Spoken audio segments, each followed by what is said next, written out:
ଆଜି ବର୍ଷା ସମୟରେ ପରିବା ବିଶେଷ କିଛି ତୋଳିବାର ତ ନାହିଁ, କିନ୍ତୁ ଆଜି ଶାଗ 4-5 ତଳା ଯୋଉ ଥିଲା ନା, ସେଗୁଡାକ ପୁରା ହାର୍ଭେଷ୍ଟିଂ ପାଇଁ ରେଡି ହେଇଗଲାଣି 2 ଦିନ ପାଖରୁ।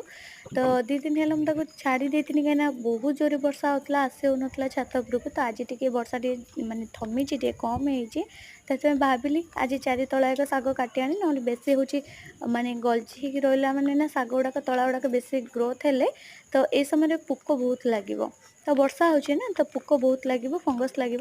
ସେଇଥିପାଇଁ ବର୍ଷା ଥମିବା ଯାଏ ଆମେ ଖାଲି ଅପେକ୍ଷା କରିଥିଲୁ। ବର୍ଷା ଥମିଗଲା ପରେ ତଥାପି ଝିପିଝିପି ହଉଥିଲା, ତ ମୁଁ ଛତା ଧରି ଟିକେ ଦୂରରେ ଠିଆ ହେଲି ଡଲା ଧରିକି। ତ ସ୍ୱାମୀ ଯାଇ କାଟିଦେଲେ ଯେତିକି ଯାହା ଶାଗ ହେଇଥିଲା। ତ ବାଇଗଣ ଆଡ଼େ ମୁଁ ଟିକେ ଯାଇଥିନି ବାଇଗଣ ଦେଖିବା ପାଇଁ, କିନ୍ତୁ ବାଇଗଣ ସେତେ ବିଶେଷ କିଛି ବାହାରିବନି, କାହିଁକିନା ବାଇଗଣ ଏବେ ରନିଂ ହେଇଛି। ବର୍ଷା ସମୟରେ ନୂଆ କୁଆଁ ବାହାରିବ। ଆଉ ଯେତିକି ବି ବାଇଗଣ ହେଇଥିଲା, ଛୋଟ ବଡ଼ କଷି ହେଇଥିଲା, ସବୁ ଛିଡେଇ ଆଣିଥିନି ଏଇ କିଛି ଦିନ ପୂର୍ବରୁ। ସେଥିପାଇଁ ଆଜି ଆଉ ବିଶେଷ କିଛି ପରିବା ବାହାରିଲାନି। କିନ୍ତୁ ପ୍ରତ୍ୟେକ ଦିନ କେବେ ବି ମୁଁ ନିରାଶ ହୁଏନି। ତ ଆଜି ଶାଗ ବାହାରିଲା, କାଲିକି ବାଡ଼ିପଟର ପୋଟଳ ବି ହାର୍ଭେଷ୍ଟ ପାଇଁ ରେଡ଼ି ହେଇଛି, ପୋଟଳ କିଛି ବାହାରି ପଡ଼ିବ। ତ ଡେଲି ଡେଲି କିଛି ନା କିଛି ବାହାରୁଛି, ଯେମିତି ଆମ ଛାତ ଉପରେ ନହେଲେ ବାଡ଼ିପଟରୁ କିଛି ନା କିଛି ବାହାରିବ।